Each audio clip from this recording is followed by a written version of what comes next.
उपमिति भव प्रपंच कथा का तीसरा प्रस्ताव और महामोह के जो अलग अलग एस्पेक्ट्स है उसके बारे में हमारा स्वाध्याय चालू होगा। कल मोह किस प्रकार हमारे जीवन के सूक्ष्म से सूक्ष्म पर्यायों के अंदर कैद हो चुका हुआ है। हम उसके अंदर कैद हो चुके हुए हैं, उसका हमने एक दो दृष्टांत देखा। एक छोटा सा अगर मिथ्यात्व गुणम भी मुझे बोलना हो तो किस प्रकार मैं इजीली उसको प्रतिगम। शायद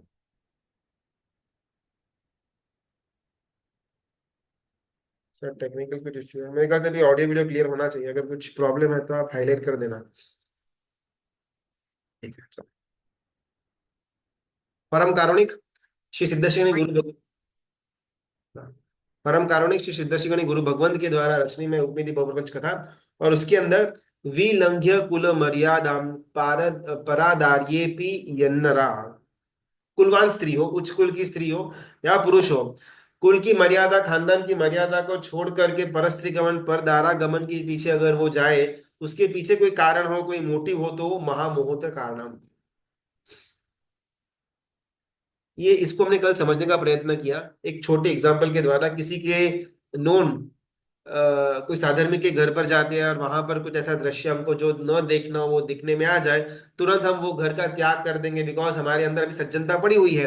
लेकिन अगर वो सेम दृश्य जो हमने उनके ड्राइंग रूम के अंदर देखा हुआ था, उसके बदले फोन की स्क्रीन के ऊपर, टीवी की स्क्रीन के ऊपर दिखाई देने में आए, तो उसमें हो हमको कोई संकोच उत्पन्न नहीं होता। ये क्या अच्छा क्लियर है ना? ओके। ये मेरे अंदर का, हमारे अंदर का मोह की मोह का साम्राज्य और कितना ड्यूअल कैरेक्टर प्ले करवाता है। मुझे अपने आप को लगता है कि मैं तो बहुत सज्जन हूं, मैं बहुत एकदम अच्छा क्वालिटीज, गुणों गुणों से भरपूर हूँ। लेकिन जब ये सारे के सारे पर्याय आते हैं फोन के अंदर के, मोबाइल के अंदर के, ओटीटी हो या टीवी हो या मूवीज हो, उसके अंदर मुझे बिल्कुल भी प्रॉब्लम होता नहीं है वो दृश्यों को देखने के अंदर। उल्टा मुझे उसके अंदर मजा आता है। ये डिफाइन करवाता है कि मोह कितना खतरनाक है। एक तो खड्डे के अंदर अपने को डाल भी देता है और ऊपर से अपने को फील भी ऐसा होता है कि भाई मैं तो बहुत अच्छा हूँ। महामोहत्र कारणम गुरु भगवंत अभी इससे एक स्टेप आगे बढ़ते हैं कि ये जो महामोह है वो जीव को किस प्रकार अलग अलग पर्यायों के अंदर बांधने का प्रयत्न करता है। सबसे पहला हमने देखा ये ब्रह्मचर्य के गुण वाला, परस्त्री गमन वाला। सेकंड, यत एव समुत्पन्ना जातश्च गुण भाजनम, जिसके कारण से मैं यानी कि श्रावक मैं उत्पन्न हुआ, जिसके कारण से मैंने दीक्षा ली, जिसके कारण से मुझे सम्यक की प्राप्ति हुई, जिसके कारण से मुझे ज्ञान की प्राप्ति हुई, जिसके कारण से मैंने अपना शिष्यत्व प्राप्त किया। वैसा अगर वैसे करके मुझे सदगुरु भगवंत मिले हुए हो जिन्होंने मेरे लिए खुद का मोक्ष मार्ग स्थापा हुआ हो, प्रतिकूला गुरोरस्तस्य वशे येस्य नराधमः, वो गुरु को भी अगर मैं प्रतिकूल हो जाऊं तो मुझे यहाँ पर शास्त्रकार भगवंत नराधम की उपमा देते हैं।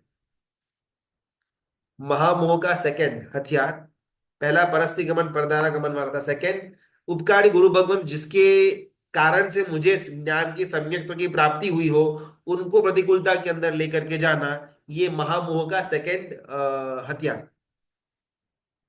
नगर के बाहर एक उद्यान है, एक गार्डन है, और उद्यान के अंदर एक वृक्ष है और वृक्ष के नीचे सदगुरु भगवान बैठे हुए हैं।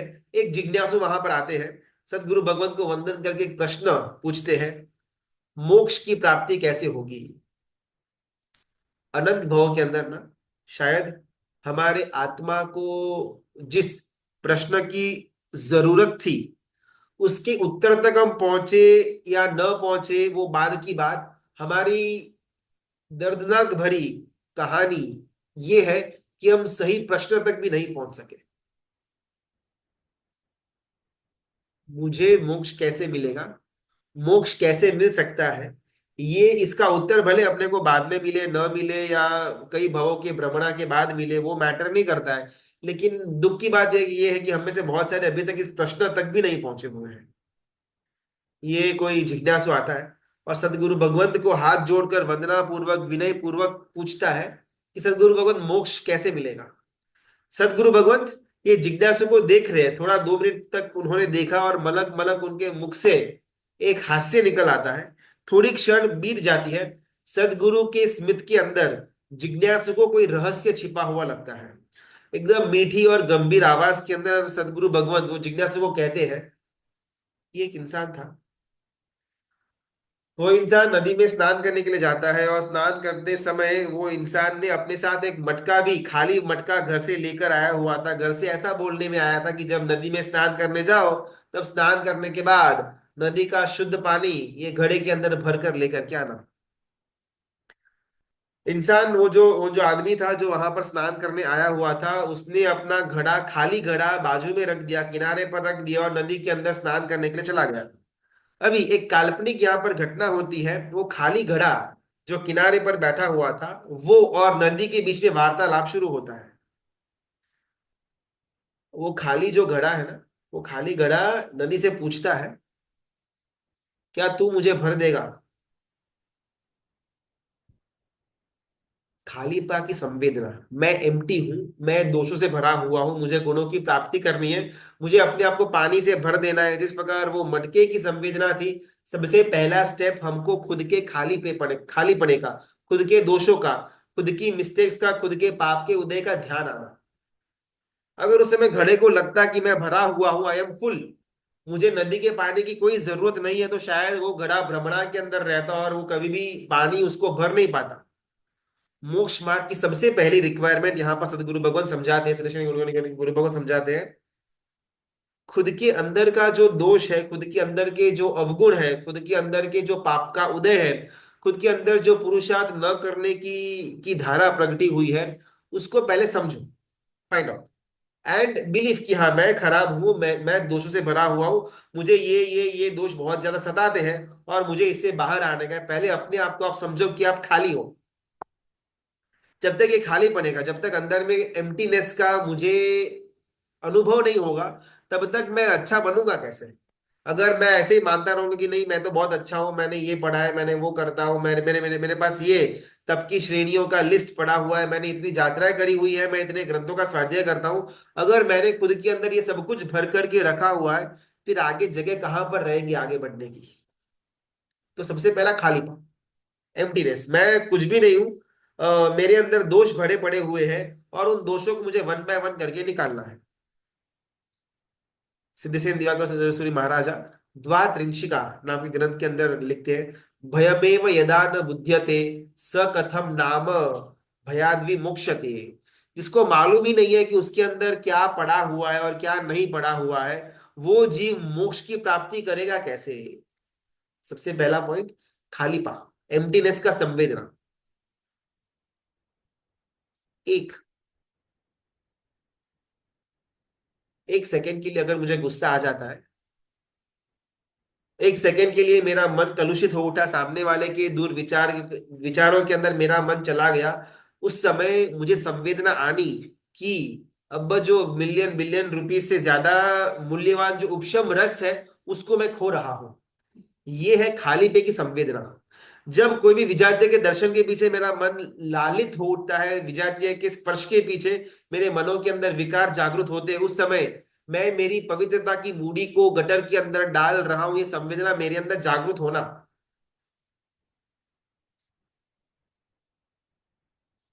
जब कोई ट्रेन के अंदर मेरा पॉकेट चोरी कर लेता है, भाई उसमें उसके अंदर 1,000 2,000 5,000 रुपए ही होंगे, लेकिन फिर भी वो पूरा दिन या वो पूरा हफ्ता, पूरा महीना, पूरा साल मेरे दिमाग के अंदर वो चलता रहेगा, यार किसी चोर ने मेरा पॉकेट मारा हुआ था ट्रेन के अंदर।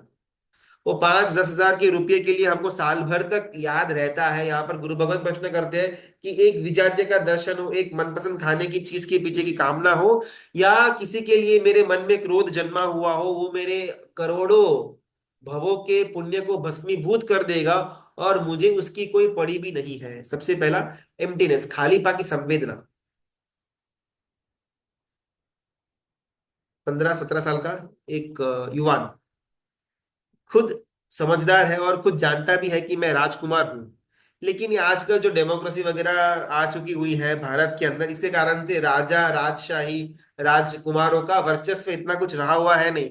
खाली उनको टाइटल दे करके रखते, हिज हाइनेस, हिज होलीनेस, बाकी उनके पास पावर कुछ होता नहीं है। वैसी एक घटना, एक 15-17 साल का एक युवान था जो राजकुमार था। वो अपने मूल वतन के अंदर रहता था।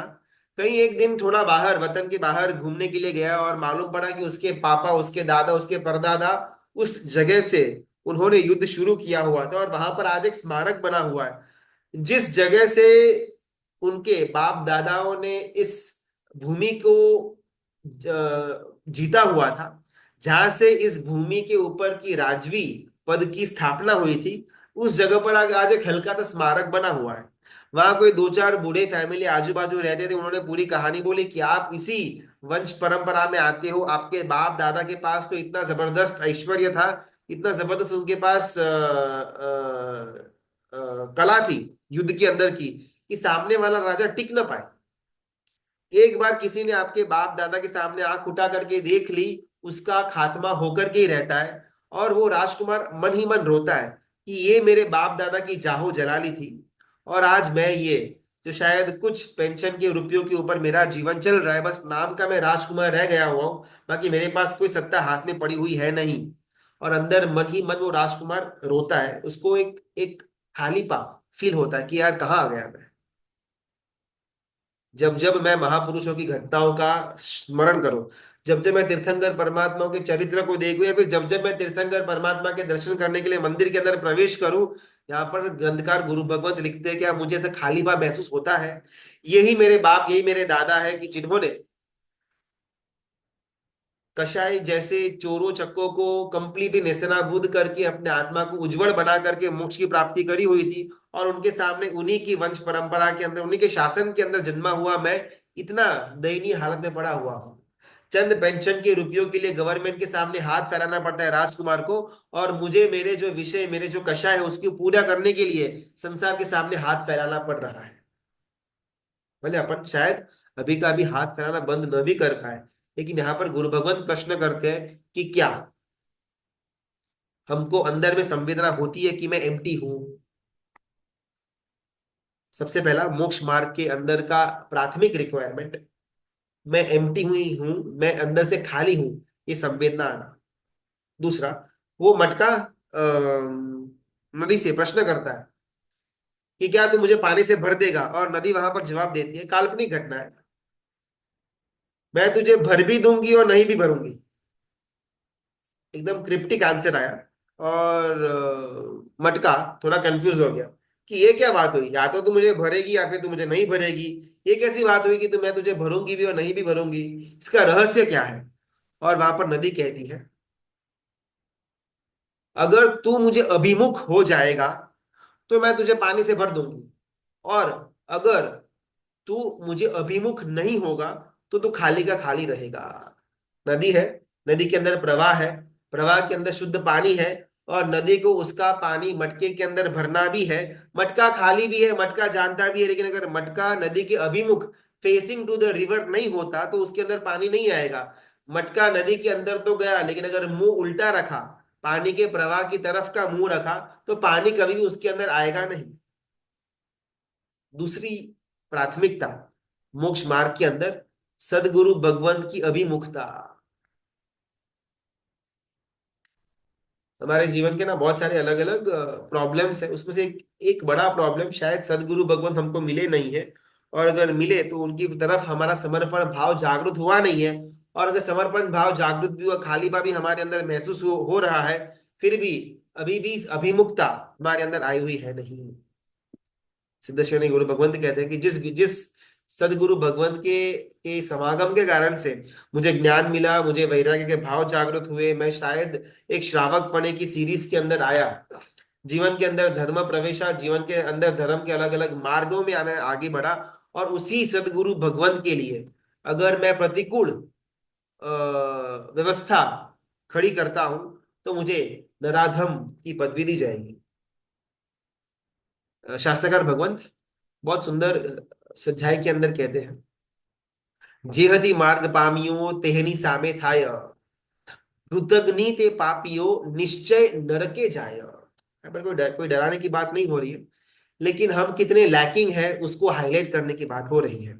जिहती मार्ग पामियो, जिस सदगुरु भगवंत के माध्यम से मैं अपने मार्ग को, अपने मोक्ष मार्ग को प्राप्त हुआ, तेहनी सामे था, उसके ऑपोजिट में खड़ा रहा, उनके प्रतिकूलता के अंदर मैं गया। कृतघ्नि ते पापियो, उसको कृतघ्नि बोला गया हुआ है, निश्चय नरके जाया।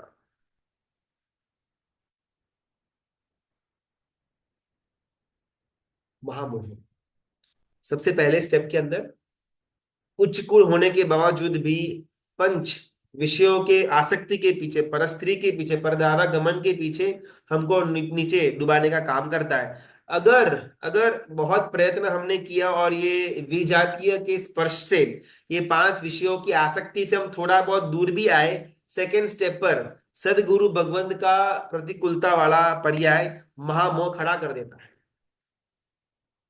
सम्यक्त्व सप्तति नाम का ग्रंथ और उसके अंदर श्री पुरंदर हरिभद्र श्री जी महाराजा कहते हैं, सम्मदाय गानम दुप्पड़ियारम भवेसु बहुएसु, जिन्होंने सम्यक्त की प्राप्ति मुझे कराई, जिन्होंने मुझे यथावस्थित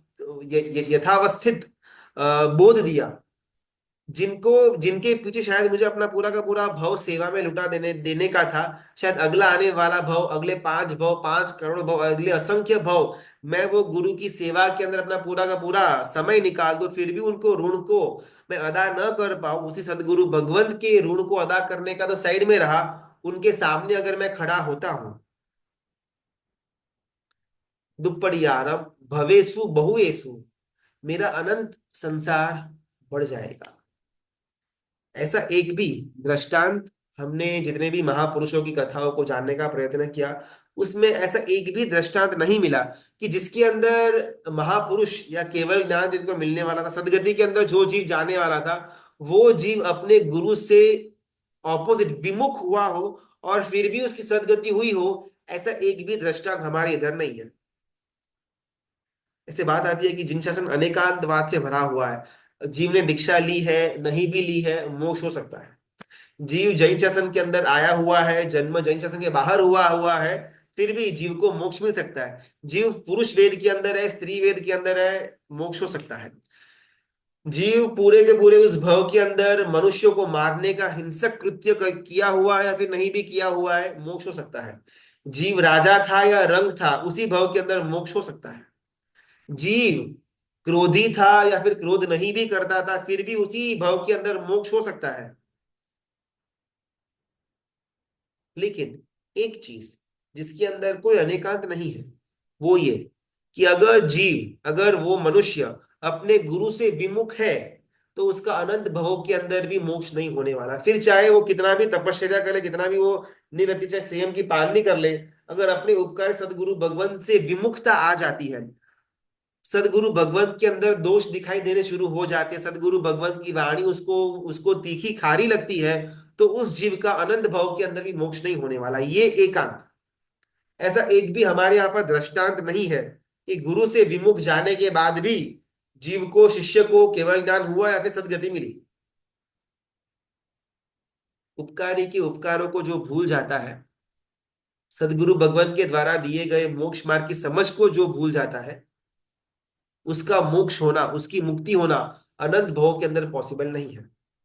जब अपन छोटे थे ना, शायद पाठशाला जाते होंगे 5-7 साल की उम्र के अंदर, धीमे धीमे हमने हमारी काले गेली भाषा के अंदर नौकार पंचेंद्रिय इरियाविया वगैरह हमने पढ़ा हुआ होगा।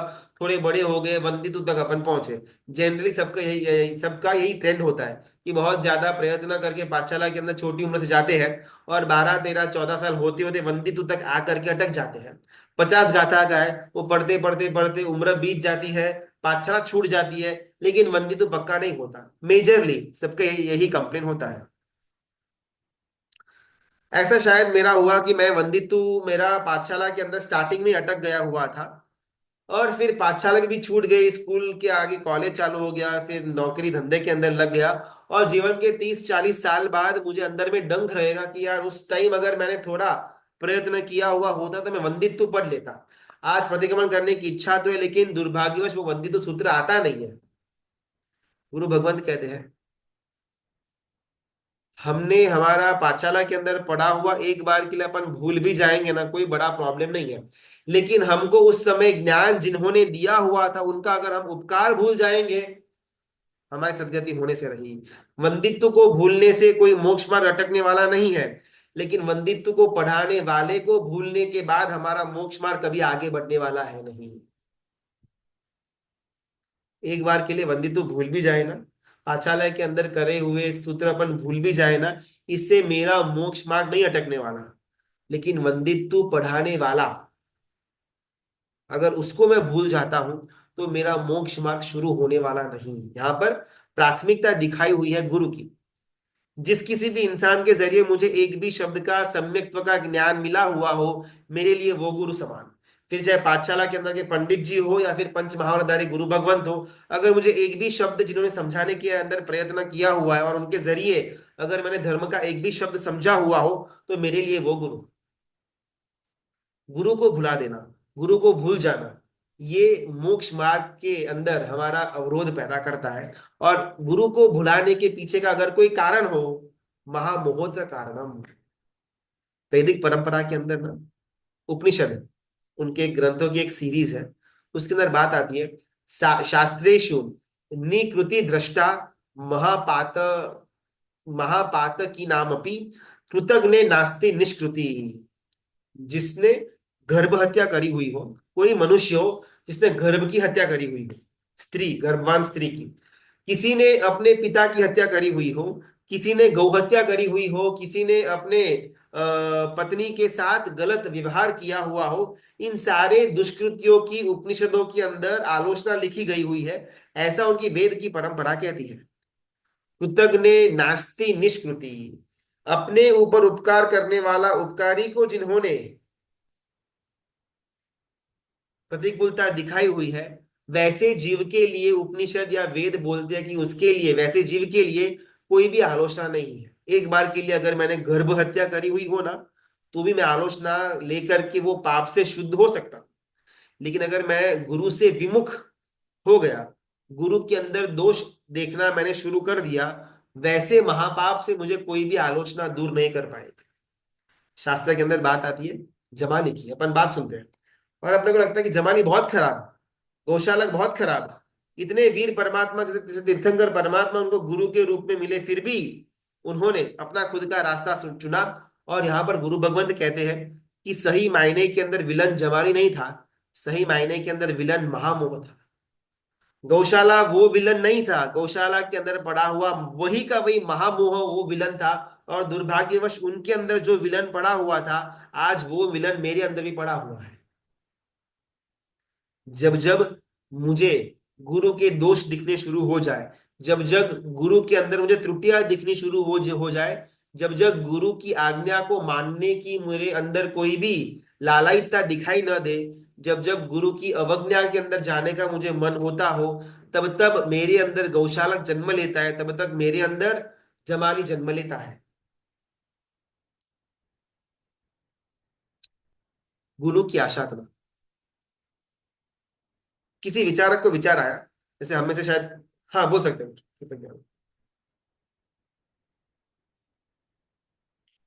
शुद्ध ज्ञानम अगर आपको, हाँ। हाँ, प्रणाम गुरुजी।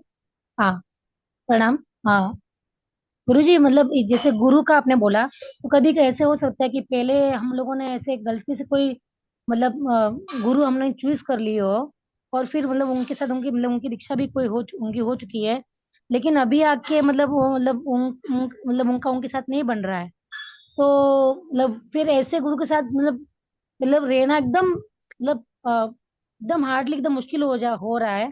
तो फिर ऐसे गुरु के साथ भी ऐसा मतलब ये रहना है, और एक और मतलब ये गुरु मतलब सिर्फ गुरु या फिर वडील उसको भी धारण कर सकते हैं। और तीसरा सवाल, आके जो अर्जुन थे ना, तो वो आके भीष्म पिता उनके गुरु ही थे ना, तो वो उन्होंने तो मालूम है मतलब मजबूरी से किया था उन्होंने उनके साथ युद्ध, तो वो कैसा मतलब कहा जाएगा गुरु जी? वन मिनट पहले ना गुरु को अपन समझते हैं। यहाँ पर एक गुरु जो है जिसकी आज्ञा के अंदर जिनके प्रति समर्पण भाव हमारा होना चाहिए, उनको एक हमने गुरु की पदवी के अंदर रखा हुआ है। लेकिन जो हमको ज्ञान दे वो ज्ञान गुरु, जो हमको विद्या दे वो हमारे विद्या गुरु, जो हमको आचार सिखाए वो हमारे आचार गुरु। ऐसे अलग अलग हमारे गुरु हो सकते हैं। जो हमको शायद मोक्ष माला की माला प्रदान करे, वो हमारे उद्धान के गुरु। तो ऐसे अलग अलग अलग गुरु हो सकते हैं, इसमें कोई प्रॉब्लम नहीं है। लेकिन जब जीवन के अंदर कोई दुविधा आ जाए, जब धर्म के मार्ग के अंदर हमको आगे बढ़ने के लिए एक प्रश्न चिन्ह खड़ा हो जाए, उसके अंदर मुझे अगर मार्गदर्शन चाहिए, तो मैं जिसको समर्पित हूँ वही गुरु के पास मुझे मार्गदर्शन लेना चाहिए। कभी कभार ऐसा हो सकता है कि शायद मैंने जिस गुरु को माना हुआ हो, जिसके अंदर मैं कंप्लीटली समर्पित हूँ, लेकिन कुछ कारण से शायद उनका विहार दूर दूर राज्यों के अंदर हो गया है, मेरा उनसे मिलना या फिर कम्युनिकेशन करना करना थोड़ा डिफिकल्ट हो चुका हुआ है, तो क्या गुरु बदल देना? तो नहीं। उसके लिए हमारे आजू बाजू में जो भी गीतार्थ गुरु भगवंत है, उनसे हमको थोड़ा थोड़ा शिक्षा लेते रहना, और प्रयत्न करना कि जिसकी आज्ञा के अंडर हमने हमारा सर्वस्व दिया हुआ हो, उनसे एटलीस्ट साल में एक आधा बार अपन मिल करके अपना पूरा जो भी क्वेश्चंस था, जो भी गड़बड़ की हुई थी अपने, अपन वो टैली कर ले। पॉइंट 2, अभी अगर वही गुरु अपने गुरु से दूर हो जाते हैं, फिर अगर हमारा उनके साथ कुछ लोचा हो जाता है, तो क्या करना? सबसे पहले गुरु वही चुनना जो खुद गुरु गम के अंदर हो, जो स्वतंत्र हो चुके हुए हैं, जिन्होंने अपने सिर के ऊपर किसी भी गुरु को रखा हुआ है ही नहीं, जो बस मैं खुद ही गुरु ऐसा करके खुद का ही चलाते हैं। उनके ऊपर गुरु होने के बावजूद भी, गुरु भाई होने के बावजूद भी, जो खुद उनको गुरु नहीं मानते, वैसे साधु भगवान को समर्पित होना डिफिकल्ट है।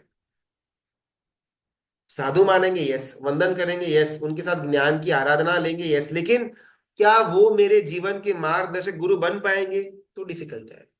जो खुद गुरुकुल वास के अंदर हो, जो खुद गुरु गम से पढ़ाई कर रहे हो, वैसे साधु भगवंत को गुरु मानना, ये पहली रिक्वायरमेंट आ जाएगी।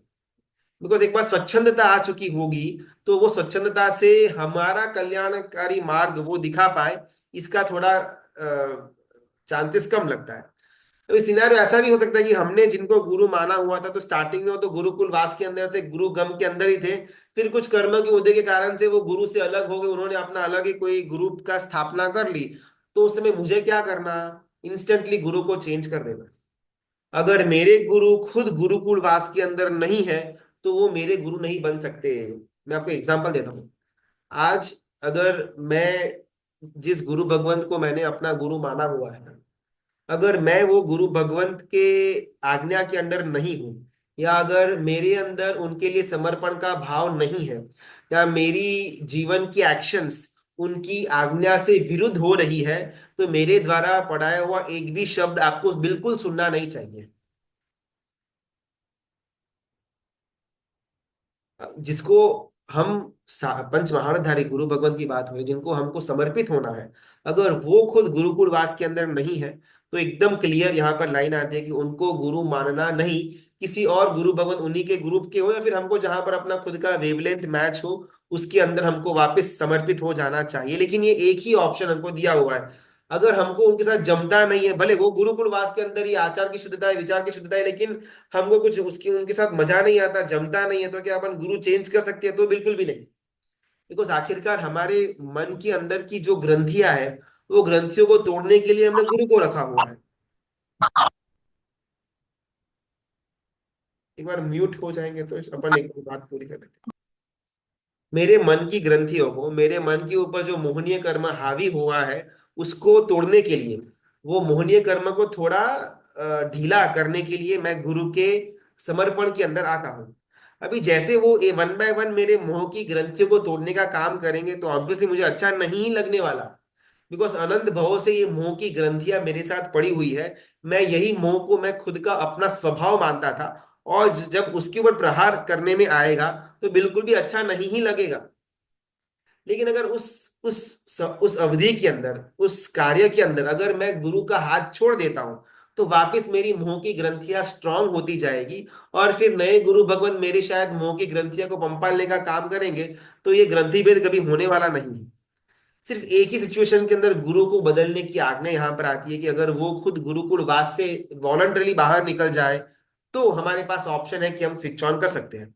कभी कभार ऐसा भी होता है कि उनके ऊपर कोई बहुत बड़े गुरु भगवान थे, उनका कार धर्म हो गया, अभी उनके लेवल का कोई बच्चा हुआ है नहीं, तो संघ वो गुरु भगवान को आगे करके गच्छाधिपति का ऐसा कुछ विरोध देता है, तो उसमें कोई प्रॉब्लम नहीं है। बिकॉज अभी उनके ऊपर गुरु रहे ही नहीं है, गुरु का काल धर्म हो चुका हुआ है। वही सबसे ज्यादा दीक्षा पर्याय वाले अभी उनके ग्रुप के अंदर महात्मा बचे हुए हैं, और अभी उनको आगे करने में आया हुआ है, तो क्या मुझे उनको छोड़ देना? तो बात नहीं। लेकिन कई बार कोई ऐसे गुरु भगवंत है जो आचार्य है या फिर उपाध्याय या फिर मुनि भगवंत है, लेकिन बहुत जबरदस्त उनकी कीर्ति फैली हुई है।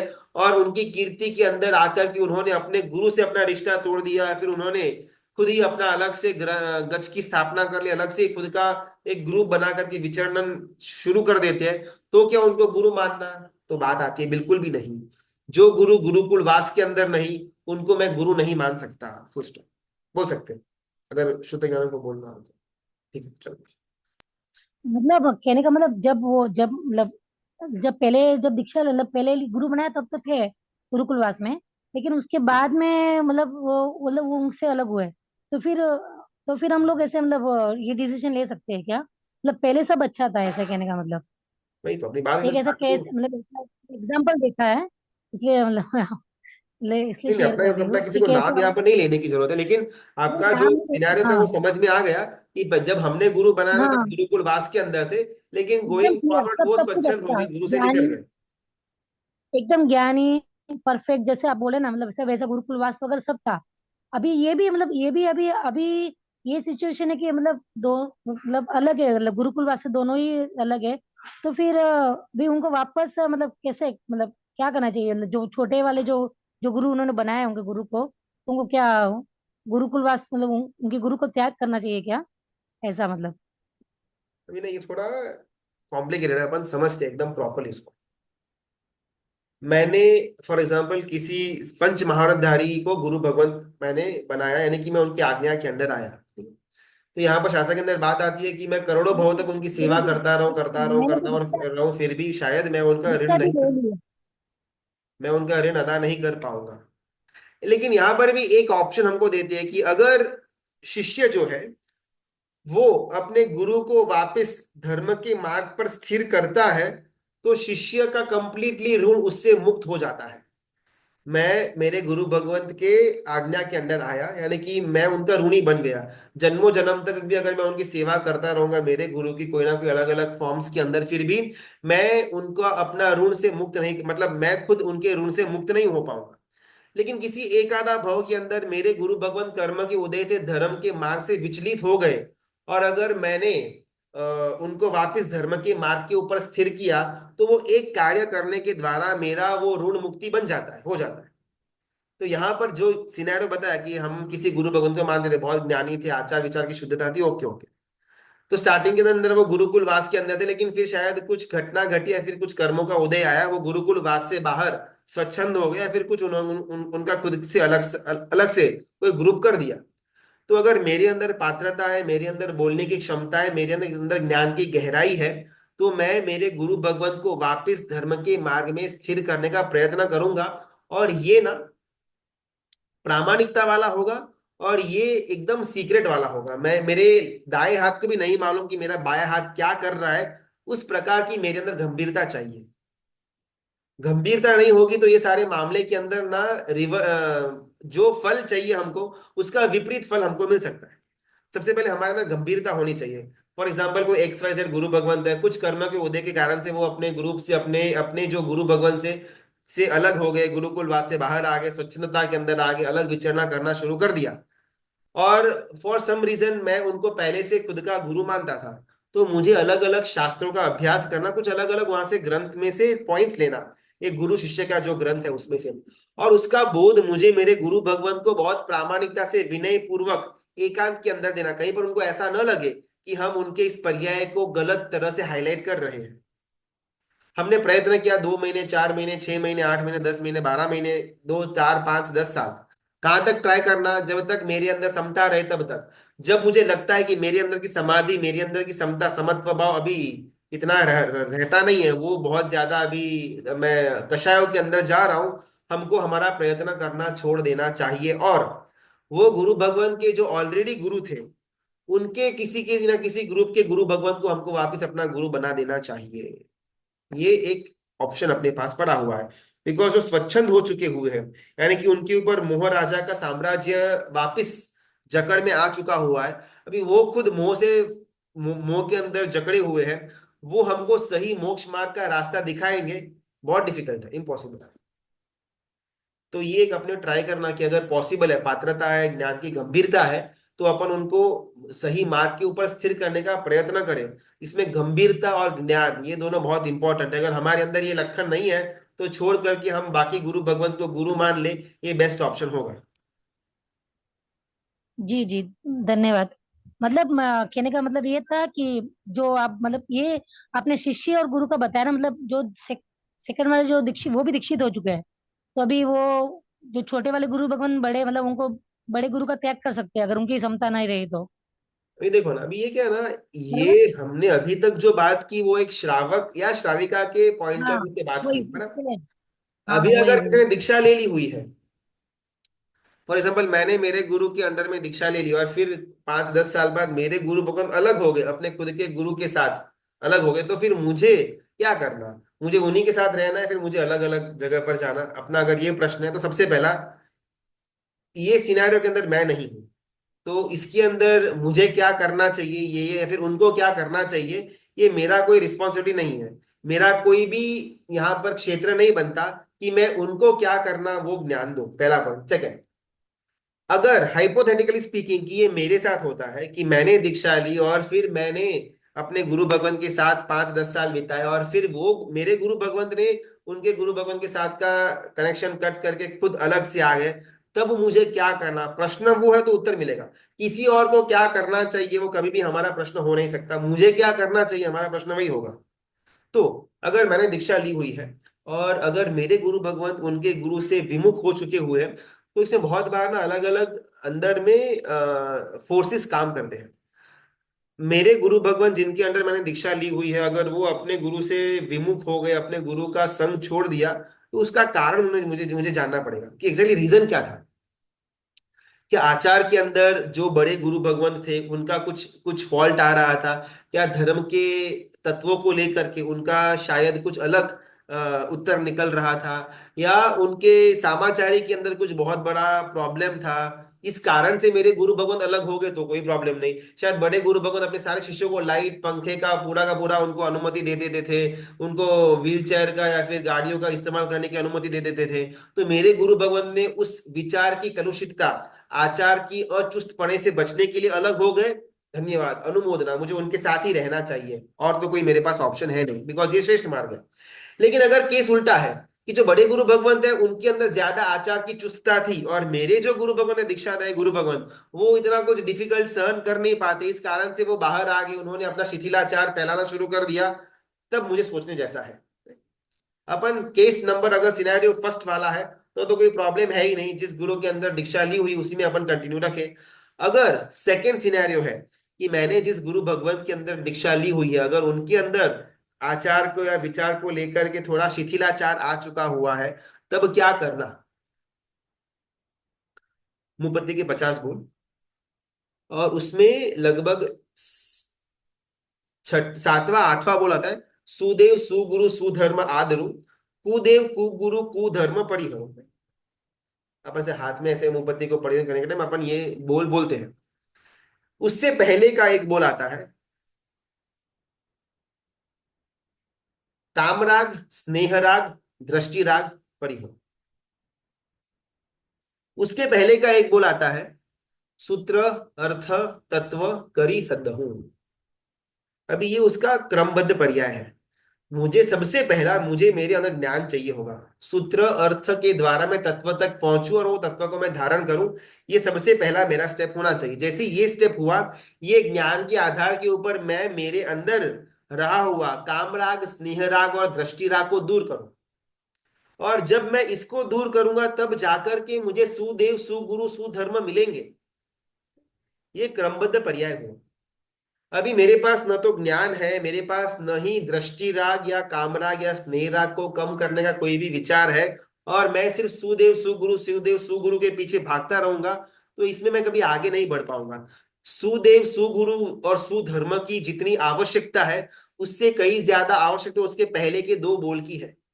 ज्ञान के बिना, राग के आसक्ति को कम करने के विचारों के बिना मैं सदगुरु तक पहुंचूंगा, सुदेव तक पहुंचूंगा, कोई कल्याण नहीं होने वाला। मुझे ज्ञान प्राप्ति खुद करनी पड़ेगी। उस ज्ञान के आधार के ऊपर मुझे खुद का काम राग स्नेह राग कृषि राग कम करना होगा। और जब ये थोड़ा थोड़ा कम हुआ, उस समय अगर मैं सुदेव सुगुरु सुधर्म के पास पहुंचता भी हूं, तो आगे मेरा विकास हो सकता है। मैंने पहले 2 स्टेप के अंदर कोई भी काम नहीं किया, डायरेक्टली सुगुरु तक पहुंच गया, फिर वहां से आगे पहुंच पाऊंगा? कोई चांस ही नहीं। क्रमबद्ध पर्याय चाहिए। महोपाध्याय जी भगवंत ने अपने 350 गाथा का जो सिमरन स्वामी परमात्मा का, उसमें 19 या 20वीं गाथा के अंदर बात करते हैं कि क्रमबद्ध पर्याय से ही जीव मोक्ष मार्ग में आगे बढ़ सकता है। एकदम हमने हाई जंप कर दिया, उससे कभी भी हमारा मोक्ष नहीं होने वाला। अभी हमारा सिनेरियो नंबर 2 चल रहा था, वो मुनि भगवंत की जिन्होंने दीक्षा ली हुई है, और उनके जो दीक्षादायी गुरु भगवंत है वो खुद शिथिलाचारी बन चुके हुए हैं। और उन्होंने अपने गुरु का त्याग करके अलग से कोई ग्रुप की स्थापना करी हुई है। तो दीक्षा ली हुई है अगर मैंने, तो मुझे क्या करना चाहिए? तो सबसे पहला मेरा जो दीक्षा का पर्याय था, वो क्रमबद्ध वाला था या नहीं था? बहुत बार कैसा होता है ना, कोई गुरु भगवंत के आचार विचार की चुस्तता को देख करके, या फिर उनके ज्ञान को देख करके, उनकी प्रभावना, उनकी लब्धि, या फिर उनके पास जो अलग अलग शास्त्रों का ज्ञान होता है, जनरली हस्त शास्त्र का, वो लाक्षणिक का, सामुद्रिक शास्त्र का, इसमें बहुत ज्यादा अपने को इंटरेस्ट आता है। ऐसा कुछ उनके पास ज्ञान था, उससे अपन आकर्षित हो गए और हमने उनको अपना गुरु मान लिया। तो प्रॉब्लम क्या होता है ना, स्टार्टिंग के 2 स्टेप्स हमने मिस कर दिए। न सूत्र और तत्व का मेरे पास ज्ञान पड़ा हुआ है, न ही मेरे पास राग को कम करने का कोई भी एंगल पड़ा हुआ है। मैंने डायरेक्टली सुदेव सुगुरु सुधर्म तक पहुंच गया। इस स्थिति में वहां से आगे मेरा बढ़ना इम्पॉसिबल है। अभी अगर मैंने दीक्षा ली हुई है, तो मुझे सबसे पहले खुद को ये 2 स्टेप्स के अंदर क्लियर करना होगा कि ये मैंने सूत्र और तत्व का मुझसे हो सके उतना प्रयत्न करके तत्व को परिणति में लेकर के आने का प्रयत्न किया हुआ है। सेकंड, इसके द्वारा मैंने अपने अंदर काम राग, स्नेह राग और दृष्टि राग को कंप्लीट जीरो तो नहीं किया, लेकिन पहले जितना था उससे काफी कम मात्रा के अंदर मैं अपने काम राग, स्नेह राग, दृष्टि राग को लेकर के आ चुका हुआ हूं। इसके बाद सुदेव सुगुरु सुधर्म को सुधारना हो या उनको चेंज करना हो, इसके अंदर मैं आगे बढ़ पाऊंगा। अगर मैंने 2 स्टेप नहीं किए हुए हैं ना, तो मेरे गुरु भगवान शिथिलाचारी है या नहीं है, मैं तत्व से निर्णय करूंगा कैसे? वापिस से ये उत्तर जो है, किसी और गुरु भगवान को क्या करना चाहिए उसके लिए बिल्कुल भी नहीं है। मुझे क्या करना चाहिए, अगर मेरे जीवन में ऐसी कोई घटना घटित हो जाती है, उस समय मुझे क्या स्टेप लेना, हमारी चर्चा उसके ऊपर हो रही है। हर एक का स्टेप अलग अलग होगा। फॉर एग्जाम्पल, किसी के पास कुछ ज्यादा ज्ञान का अवकाश नहीं है, कुछ ज्यादा उनके पास साधना का भी बल नहीं है, बस संसार के अंदर थोड़ा बहुत विरक्ति था, तो दीक्षा ले ली, बस दीक्षा के अंदर आकर के जो रूटीन था वही रूटीन कार्य कर रहे, कुछ ज्यादा स्वाध्याय, कुछ ज्यादा ज्ञान का कोई काम नहीं कर रहे, तो वो अपने गुरु भगवान के साथ ही रहे, वो उचित है कि भाई कहीं और जाकर कोई सेटिंग तो होने वाला है नहीं। लेकिन मैंने दीक्षा मोक्ष मार्ग तक पहुंचने के लिए ली हुई है, मुझे कैसी भी कभी ज्ञान की आराधना करनी है, वो ज्ञान से मुझे अपने अंदर के दोषों को कम करना है, उस एंगल से मैंने दीक्षा जीवन में बिता रहा हूं। और उसमें जाकर के अगर गुरु भगवत शिथिलाचारी बन जाते हैं, तब मैं अपने टारगेट को पूरा नहीं कर पाऊंगा, तो शायद शायद मेरे लिए स्विच करना वो बेटर ऑप्शन बन जाएगा। तो हमारा जो यहाँ पर उत्तर है, वो उत्तर व्यक्तिगत उत्तर है, समष्टिगत उत्तर नहीं है। वो गुरु भगवान जिनके साथ ये एग्जैक्टली हो रहा है प्रैक्टिकली, उनको क्या करना चाहिए, वो उनके स्टेज, उनका जो अभी धर्म के अंदर का लेवल आया हुआ है, उसके ऊपर निर्भर होता है। मैं मेरे एंगल की बात कर सकता हूँ कि अगर पहले 2 स्टेप्स मेरे पूरे हो चुके हुए हैं, सुदेव सुगुरु सुधर्म आदरु मैंने कर दिया, फिर आएगा कुदेव कुगुरु कुधर्म परिहरु, मैंने मेरे गुरु भगवंत को सुगुरु मान करके उनका आचरण तो किया, लेकिन फिर मालूम पड़ा कि अरे ये तो कुदेव है, फिर उनको परिहरना ये भी मेरा कर्तव्य बनता है। लेकिन क्रमबद्ध पर्याय है तो मेरा कर्तव्य बनता है। अगर मैंने जंपिंग जपा किया हुआ है, तो मैं उसी गुरु भगवंत के अंदर अपना पूरा जीवन समर्पण कर दूं, तो भी कोई प्रॉब्लम नहीं है। इसमें बहुत ब्यूटीफुल एक एंगल बाहर निकलता है अनेकांतवाद का। मेरे गुरु भगवान चाहे शिथिलाचारी हो, ये एंगल सबके लिए पॉसिबल नहीं है, लेकिन अनेकांतवाद का एक एग्जाम्पल यहाँ से भी अपन उठा सकते हैं। मेरे गुरु भगवान चाहे शिथिलाचारी है, मेरे गुरु भगवान चाहे चाहे कषायों से भरपूर है, मेरे गुरु भगवान चाहे गुरुगम के बिना के विचर रहे हैं, लेकिन अगर वैसे गुरु भगवान के प्रति भी मेरा समर्पण भाव उच्च रहेगा, तो गुरु शायद संसार के भ्रमण से बाहर न भी निकल पाए, लेकिन मेरा निकलना निश्चित है। एग्जाम्पल अपन लेते हैं। एग्जाम्पल आएगा चंड रुद्राचार्य का। कषाय जबरदस्त माना कषाय। क्रोध, मतलब आपने अगर 2-4 बार उनके साथ कोई वार्तालाप के अंदर उनका कोई क्रॉस ऐसा हो गया आपके साथ, तो गुस्से से आग बबूले हो जाते हैं। कषाय का पारावार उनका पराकाष्ठा के अंदर बैठे हुए थे चंड रुद्राचार्य। और वो कोई कोई 5-6 लोगों का ग्रुप आता है युवानों का, हंसी मजाक करता है। गुरु जबरदस्ती किसी एक युवान को दीक्षा दे देते हैं, और उसके कंधे पर रात को विहार करते करते करते वो शिष्य को केवल ज्ञान हो जाता है। गुरु इतने कुछ बेस्ट नहीं थे, गुरु के पास इतना कुछ ज्यादा ज्ञान भी नहीं था, और गुरु कषाय से भरपूर थे। लेकिन फिर भी वो युवान का समर्पण भाव, वो समर्पण भाव के चलते हुए वो शिष्य को केवल ज्ञान हुआ। एग्जाम्पल नंबर 2, मरीचि का भाव। मरीचि के भव के अंदर मरीचि ने लगभग 50,000 आत्माओं को, मुमुक्षु आत्माओं को रेडी करके आदिनाथ परमात्मा के पास भेजा हुआ था दीक्षा लेने के लिए, और उसमें से कई सारे जीवों को केवल ज्ञान भी हो चुका हुआ था दीक्षा लेने के बाद। तो उनके जीवन के अगर कोई सच्चे गुरु कहे जाएंगे तो वो मरीचि थे। और आखिरी में जाकर के मरीचि को इस कारण से दुख हुआ कि मुझे 2-4 दिन के लिए बुखार आ गया और मेरी सेवा के अंदर कोई भी हाजिर नहीं था। मैंने मोर देन 50,000 लोगों को दीक्षित करके वहां आदिनाथ दादा के पास भेजा, उसमें से एक भी मेरा हालचाल पूछने को आया भी नहीं। तो ऐसा समय वापिस मेरे जीवन में आएगा, तो वैसे समय में मेरे पास एक शिष्य हो, एकाधा शिष्य हो, तो अच्छा रहेगा। ये विचारधारा से वहां पर कपिल को वो कहते हैं कि आप दीक्षा वहां पर भी लो या फिर यहां पर भी लो, दोनों उचित है। तो उसके पीछे का बैकग्राउंड ये था कि मरीचि के मन के अंदर ये दुख था कि मैंने इतने सारे आत्माओं को ज्ञान दिया, इतने सारे आत्माओं को दीक्षा के मार्ग पर भेजा, और उसमें से कई सारे आत्माओं को मोक्ष भी, केवल ज्ञान भी हो गया। फिर भी एक जना भी आदिनाथ परमात्मा ने भेजा नहीं मेरी वयावच करने के लिए। वो तो केवल ज्ञानी थे, उनको तो मालूम है कि मैं क्या पीड़ा के अंदर 2 दिन 4 दिन मेरी कुटिया के अंदर पड़ा था, पानी का ग्लास देने के लिए मेरे पास कोई नहीं पड़ा हुआ था, और फिर भी आदिनाथ परमात्मा ने एक साधु को नहीं भेजा। मतलब गुरु का ये लेवल है। लेकिन फिर भी उसी गुरु से संसार का विरक्ति को प्राप्त करके जो जीव आगे बढ़े उनका मोक्ष हो गया, और गुरु का एक कोड़ा कोड़ी सागरोपम जितना संसार भ्रमण बढ़ा। यहाँ पर अनेकांतवाद ये आएगा कि चाहे गुरु आपके शिथिलाचारी बन चुके हुए हो, या फिर चाहे गुरु का अपने गुरु से उनका रिश्ता टूट गया हुआ हो, लेकिन अगर समर्पण भाव उत्कृष्ट मात्रा का है, तो हमारा तो मोक्ष मार्ग आगे बढ़ने ही वाला है। इसमें एक और एंगल बाहर निकलेगा। तो फिर अगर अपन ऐसा ही माने, तो फिर जो लोग सही मात्रा के अंदर सही धर्म का आचार की पालनी करते हैं, जो चुस्त आचार की पालनी करते हैं, उनका तो कोई वैल्यू नहीं रहेगा। शिथिलाचारी हो उनको भी गुरु मानो, शिथिलाचारी नहीं हो उनको भी गुरु मानो, बस समर्पण भाव रखो, वो तो परमात्मा का शासन खड्डे में जाएगा।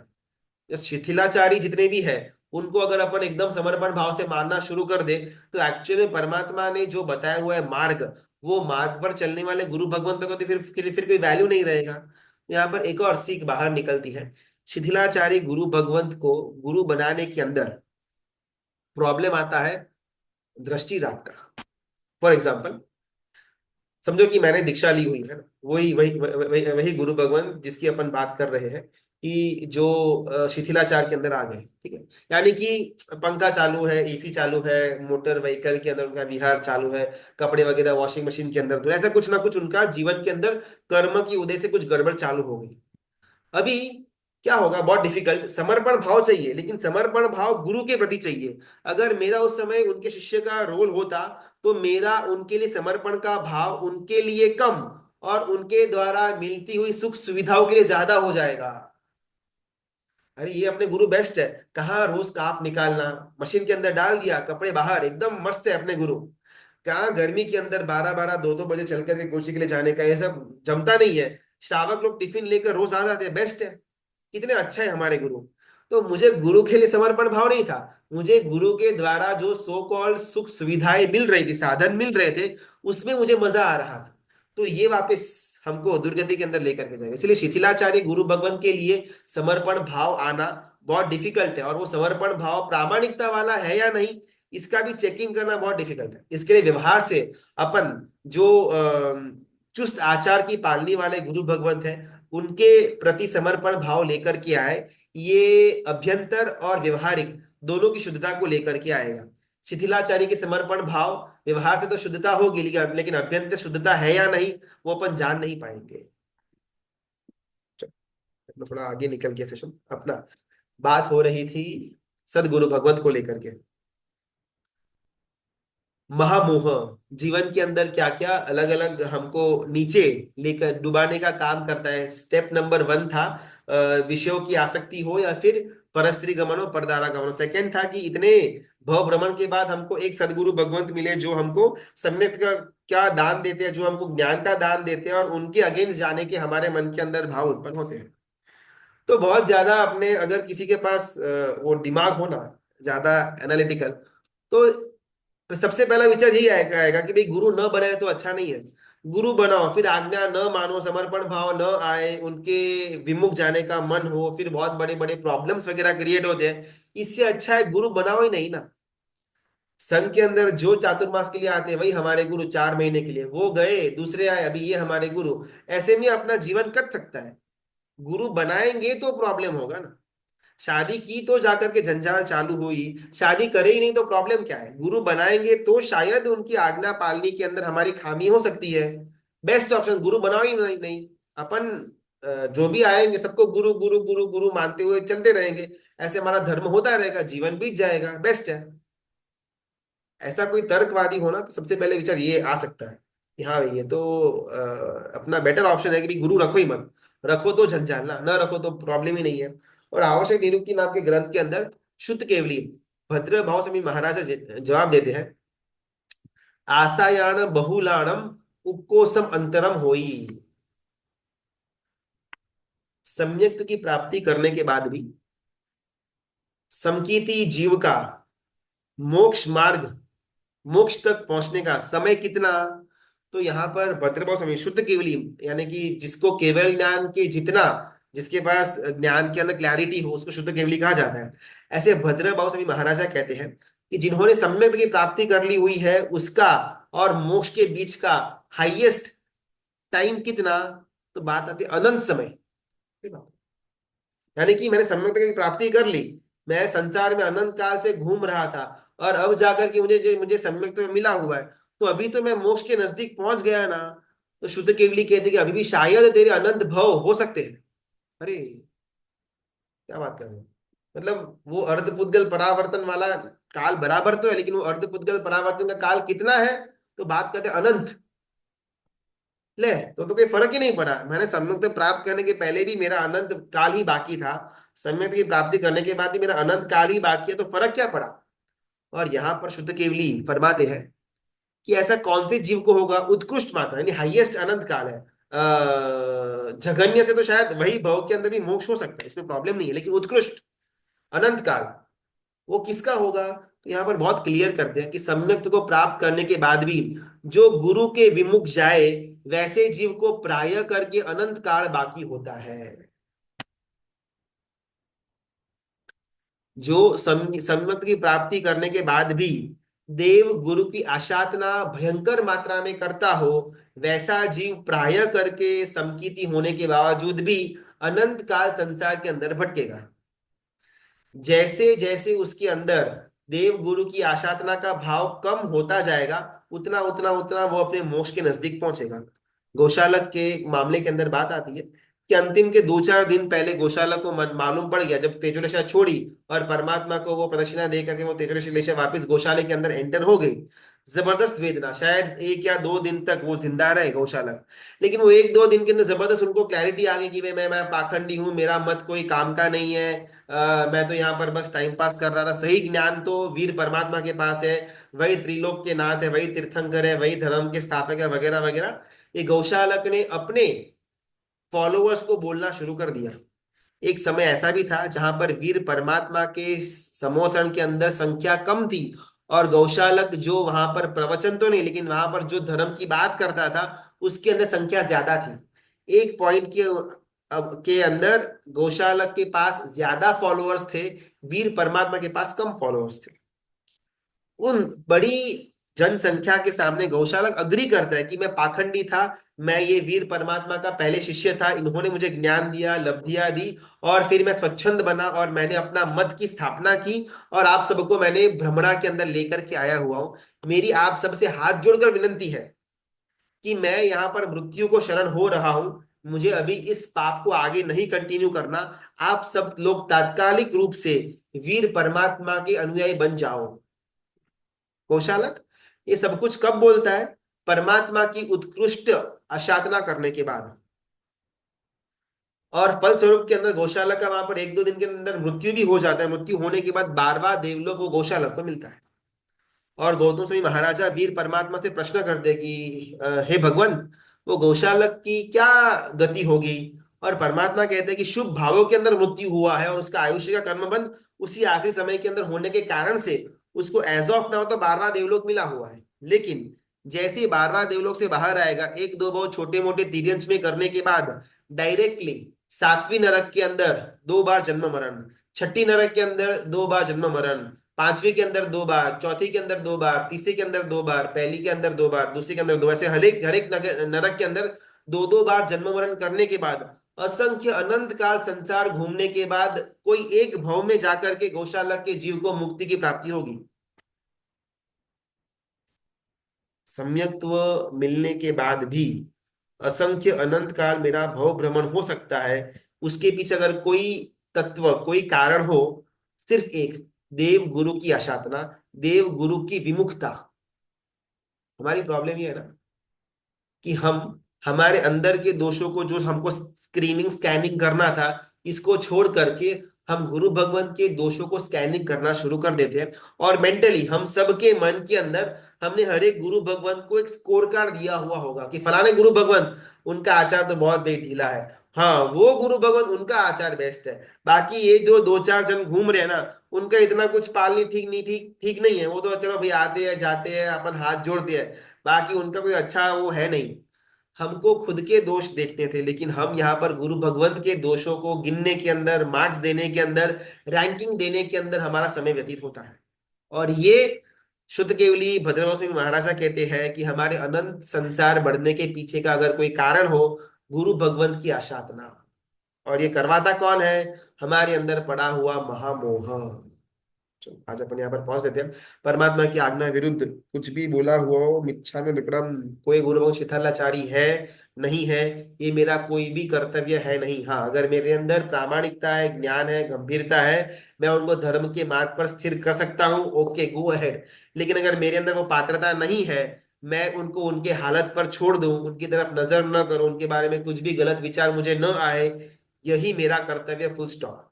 लेकिन किसी को मार्क्स देना, रैंकिंग करना, वो उनसे आगे, ये इनसे आगे, ये बिल्कुल भी मेरा कर्तव्य है ही नहीं, ये मेरा काम है ही नहीं। मुझे खुद के दोष कितने कम हुए, लास्ट ईयर मैं कहाँ था, इस साल मैं कहाँ पर आया, मोह के एंगल में, क्रोध के एंगल में, कषायों के एंगल के अंदर, वो रैंकिंग मुझे अपने आप को देनी थी, और मैं यहाँ पर गुरु भगवंतों की रैंकिंग दे रहा हूँ। इससे हम सब बाहर आए, ऐसी हमारी प्रार्थना।